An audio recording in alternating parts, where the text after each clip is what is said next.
Assalamu alaikum. Hi everyone. My name is M.Alfur.leadershipWala and I welcome you all to my new video. I hope you guys are all. Today we are going to discuss with ChatGPT about the topic how to find balance in digital world. You may already know that in this world, if we want to survive or if you want to do anything, you need balance your life and experience yourself. So we are going to start. I hope you guys like this session because it's important for everyone to know about this.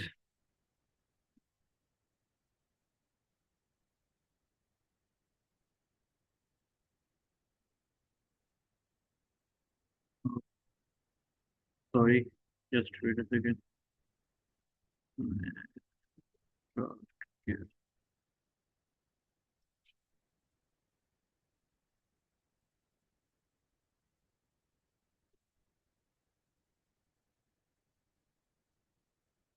Hi, mate. How are you? Hey, I'm doing really well, thank you. How about you? How's everything going on your end?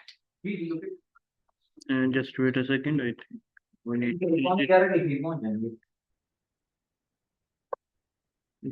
Chromebook sir मैं साथ दे रहा हूँ और साथ वो अपना Hi scratch there. Nice to meet you. I'm excited to help you get things done. Let's Just get wait a started. minute. ठीक है Just wait. So today we are going to discuss the video about how to find balance in digital world. Are you ready for this session? Because it's very important for us to know. And sorry for disturbance.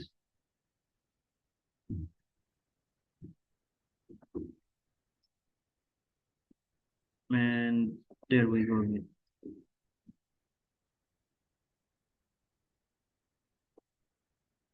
Hi, mate. Are you there? Ah, gotcha. I'm really glad you asked. I'm doing well, feeling pretty energized and ready to help out. What about you? How are things on your side?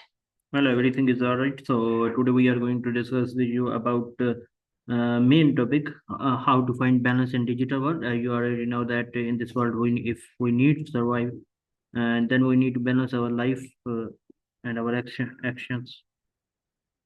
Are you ready? Absolutely. Yeah, I think that's a really crucial topic, especially with how much time we spend online these days. So, where would you like to start? More on practical tips or maybe a broader look at the challenges? Well, I am going to ask you some questions. You just need to answer those very beautiful because our audience need to understand it simple. My first question is what does digital balance really means in today world? Exactly. So, digital balance really means making sure we have a healthy relationship with technology, using it in a way that supports our well being rather than overwhelming us. It's about having time for both online activities and offline life so we feel balanced and in control. Okay, so my next question is why is it important to maintain a balance between online and offline life? Exactly. So, it's important because if we stay online all the time, we can get overwhelmed, feel isolated, or lose touch with the present moment. By balancing both, we stay grounded.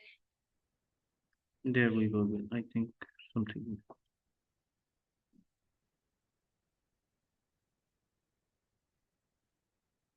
Can you?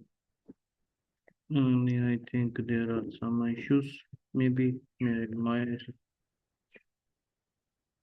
it's not working.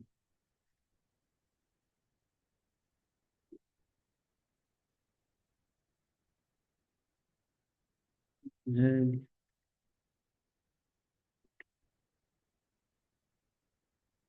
copy me. What the heck? Not working.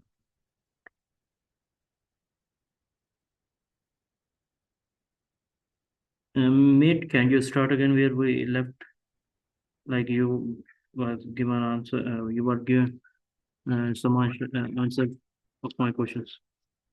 Of course, just let me know which question or topic we were on, and I'll jump back in from there. What were we discussing, or what was the last bit I was covering for you? Well, okay, so we can start from what are the signs that someone is spending too much time online? Ah, got it. Yeah, so some signs that someone might be spending too much time online include things like feeling restless or irritable when they're offline, neglecting real life responsibilities or relationships, having trouble sleeping, or just losing track of time so that hours just fly by. If any of that rings a bell, it might be a sign to take a step back and balance things out.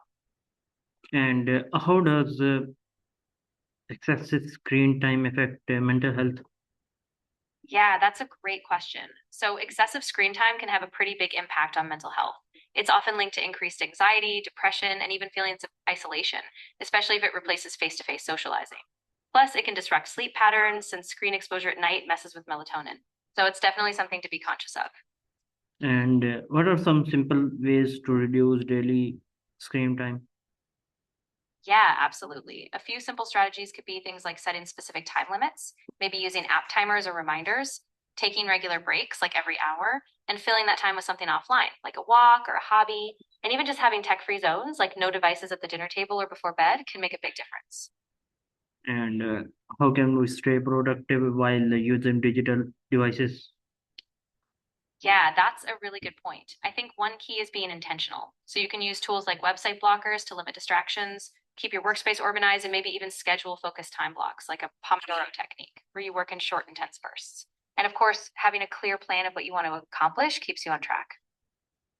Why role does what does social media role play in digital imbalance? Yeah, social media is actually a huge factor. It's designed to be super engaging, which makes it really easy to spend hours just scrolling. That constant stream of notifications and curated content can keep you hooked. And it can also fuel comparison, stress, or even just the sense of time slipping away. So it's kind of a double-edged sword. Okay, my next question is how can students manage their time between studies and digital entertainments? Yeah, that's a big one. I think a good approach is creating a schedule that blocks out dedicated study time and set periods for entertainment. Use tools like a calendar or time blocking app so you can visually see your balance. And when you're done with study blocks, give yourself guilt-free time for entertainment, but keep those boundaries firm. Okay, so my next question is what are the benefits of talking regular digital detox break? Oh, yeah. Digital detoxes can be really refreshing. They give your mind a break from constant stimulation. You often feel less stressed, more focused, and more present. It can also improve sleep, boost creativity, and help you reconnect with hobbies or just real life moments you might be missing. And how can families encourage healthy digital habits at home? Yeah, that's really important. Families can set a good example by modeling balanced tech use themselves, like having device free time, such as during meals. They can also set shared rules, have open conversations about healthy tech boundaries, and even encourage offline activities like board games, outdoor time, or family reading, so screens don't take over everything. Okay, so can you give? I'm going to ask you more questions, and you just need to give it a bit long answer because we need to understand it very simply and logically.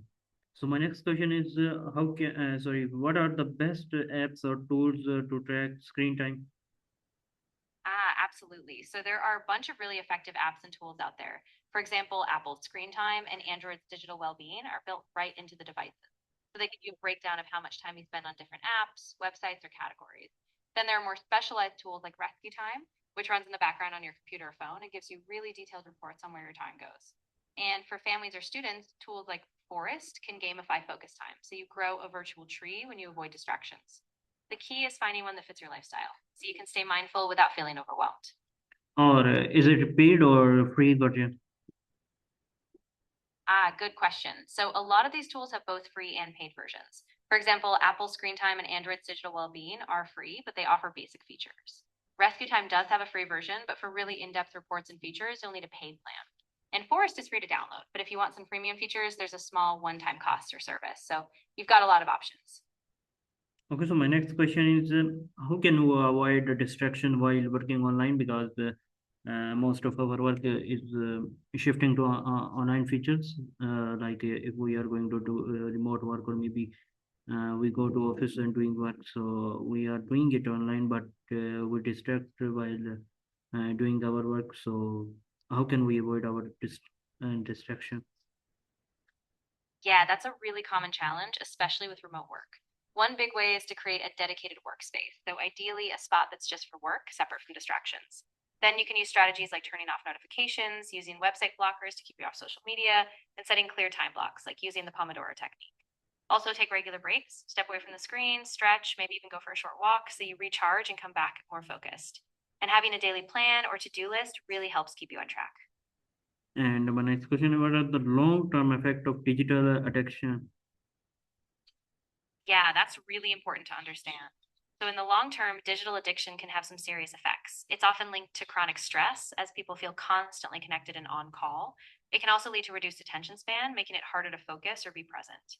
Over time, it can affect sleep quality, increase feelings of isolation, and even contribute to mental health issues like depression or anxiety.